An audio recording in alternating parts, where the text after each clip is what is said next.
La pyromanie est une passion pour le feu et une envie d'entendre. Depuis l'enfance, chacun d'entre nous a appris qu'il valait mieux ne pas plaisanter avec lui. Et la plupart d'entre nous ont retenu cette leçon. Mais il y a ceux qui éprouvent une joie sans précédent à observer la flamme. Et peu importe qu'il s'agisse d'une bougie ou d'un feu. Souvent, ils sont prêts à s'enflammer. Qu'arrive-t-il à ces personnes? D'où viennent ces désirs inhabituels et qu'en font-ils? Qu'est-ce que la pyromanie? En psychologie, la pyromanie est un trouble mental caractérisé par le plaisir d'observer l'incendie et le feu, par exemple la flamme d'une bougie ou d'un feu. Le mot pyromanie, traduit du grec ancien, signifie passion, fascination pour le feu. Les premières informations sur ce délit sont apparues en 1824. Près de 200 ans plus tard, il reste cependant inexploré. Les statistiques montrent que, dans la plupart des cas, la pyromanie touche des représentants de la catégorie d'âge des 14-30 ans. Dans la plupart des cas, il s'agit d'hommes. On trouve peu de pyromanes chez les femmes, seulement 0,4%. La pyromanie peut se développer comme une maladie à part entière ou être le signe d'autres pathologies, telles que la schizophrénie ou la psychose liée à la consommation excessive de boissons alcoolisées. Fait intéressant.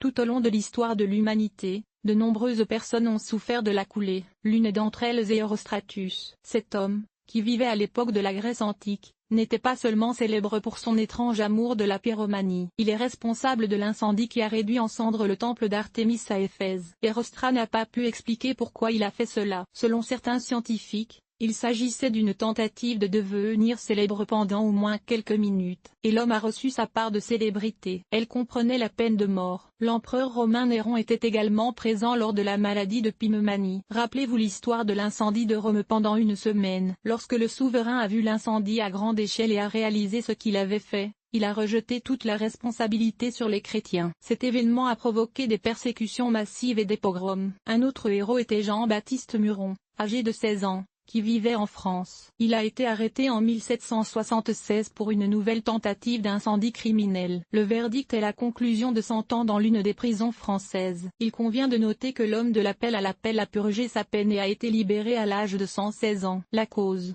Les psychologues et les psychiatres ont mené de nombreuses études et ont découvert que dans presque 100% des cas, la pyromanie se produit pendant l'enfance. Cependant, la puissance de sa manifestation est déjà acquise à un âge plus mûr. Il est impossible de dire avec certitude pourquoi le trouble se développe. Toutefois, les experts ont pu mettre en évidence un certain nombre de facteurs à l'origine de son apparition. Le stockage du caractère. Dans la plupart des cas, les pyromanes ne savent pas s'adapter rapidement aux changements de circonstances de la vie. Cela les rend très vulnérables au stress. En outre, ils ont généralement une faible estime de soi et un manque presque total de confiance en soi, ce qui entraîne un complexe d'infériorité très développé. C'est pourquoi ces personnes perçoivent le monde qui les entoure à travers le prisme de la négativité. Vous pouvez voir le cercle vicieux. Elles ne semblent pas vouloir entrer en contact avec la société, mais en même temps elles y prêtent attention. Les incendies criminels contribuent à résoudre le problème. Faisons une pause, mais les pyromanes attirent toujours l'attention. L'éducation autoritaire.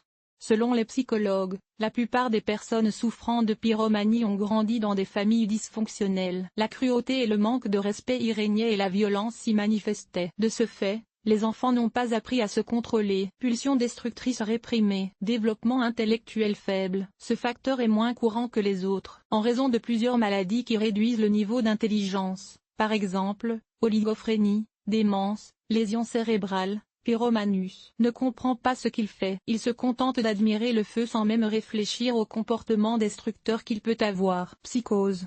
Elle est considérée comme l'un des principaux facteurs déclenchant les poussées de fièvre. En même temps, les pyromanes ne sont pas limités. On peut les voir dans le vol, la fraude, le vagabondage et d'autres activités illégales. N'oubliez pas la frustration. Si une personne de longue date n'est pas en mesure de satisfaire ses principaux besoins, elle risque davantage de développer des attitudes malsaines à l'égard du feu. Dans ce cas, la surveillance des incendies et des incendies criminels est un moyen de soulager et de détendre le stress nerveux. Mécanisme de développement et symptômes de la fièvre. Les handicaps ne se forment pas immédiatement. Ils passent par plusieurs stades de développement. Tout d'abord, on a l'idée obsessionnelle qu'il faut arranger le feu et en profiter. Ce désir ne peut être supprimé. Ensuite, le patient admet que son idée peut être réalisée. Son humeur s'en trouvera améliorée. Il faut donc entamer la phase de réflexion et l'attendre de bon cœur. Vient ensuite la mise en œuvre du plan ou de l'incendie criminel. Au cours de cette phase, la personne éprouve un sentiment de bien-être et de bonheur sans précédent. Les taux d'adrénaline et de sérotonine augmentent dans le sang. Après la mise au point de l'incendie, la phase de repentir intervient. La personne comprend qu'elle a fait quelque chose de mal et tombe alors en dépression. Pour s'en sortir, elle a besoin d'une nouvelle partie de sensations aiguës. Il y a alors un cercle.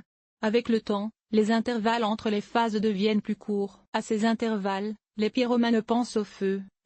Ils voient une joie sans précédent, regardent des films et des informations sur ce sujet et en discutent avec d'autres. En outre, ils voient souvent du feu dans leurs rêves. Si une personne souffrant de PMI boit de l'alcool, elle perd pratiquement le contrôle. Elle peut donc agir de manière impulsive. Elle peut ainsi mettre le feu à une maison intérieure où des personnes sont présentes. La présence d'une pyromanie peut donc être déterminée par les signes suivants. Les incendies organisés par le patient n'ont pas de but ou de motif et n'ont pas besoin de profit ou de dommages. Tout se passe spontanément. La prise en compte de l'événement provoque une forte excitation, une expérience chez la personne. L'hyperactivité apparaît.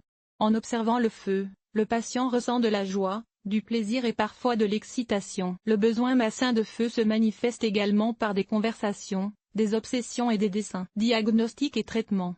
Pour confirmer le diagnostic, les psychiatres doivent déterminer si le patient a un mobile pour l'incendie. Si c'est le cas, il s'agit d'un crime. S'il l'a fait pour le plaisir, il s'agit d'un trouble mental. Les experts peuvent prouver l'existence de la pyromanie sur cette base. Il y avait plus de 2 personnes. L'homme a bien réfléchi et planifié chacune d'entre elles. Juste avant et pendant l'incendie, le patient a ressenti de nombreuses émotions positives, en commençant par une anticipation agréable et en terminant par un enthousiasme indescriptible. Il n'y avait pas d'objectif de réintégration, de prouver quoi que ce soit ou de cacher l'acte. Le désir d'allumer un feu était impulsif. Des diagnostics supplémentaires sont nécessaires, en particulier un scanner et une ARM, en cas de suspicion de schizophrénie, d'alcoolisme et de toxicomanie, de démence ou d'autres troubles de la personnalité. Le plan de traitement est déterminé par la complexité de l'évolution de la maladie. Si la pathologie n'est pas apparue dans un contexte psychiatrique mais s'est développée comme un trouble indépendant, une hospitalisation est nécessaire. La principale difficulté réside dans le fait que les patients ne sont souvent pas conscients de leur état et tentent intensément d'éviter le traitement. Dans certains cas, il est nécessaire de les forcer à s'exécuter. Le traitement comprend 2 phases.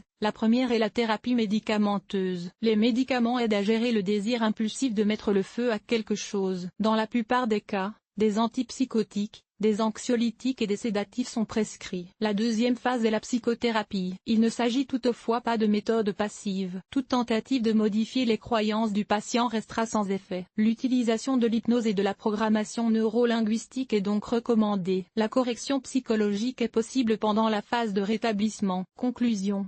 Qu'est-ce que la pyromanie? Il s'agit d'une envie malsaine de feu. Non seulement la personne aime le regarder, mais elle cherche aussi à mettre le feu à quelque chose. C'est dangereux pour sa vie et celle des autres. Il est donc important de commencer le traitement le plus tôt possible. En général, les prévisions sont favorables. Une fois que le pyromane est sûr d'être riche et plein d'émotions positives, il oublie rapidement son hobby. Toutefois, ces méthodes ne sont utiles qu'après un traitement par un psychiatre. L'article vous a-t-il aidé? Évaluation, 5.5. 5.5. Montant de l'évaluation, 1.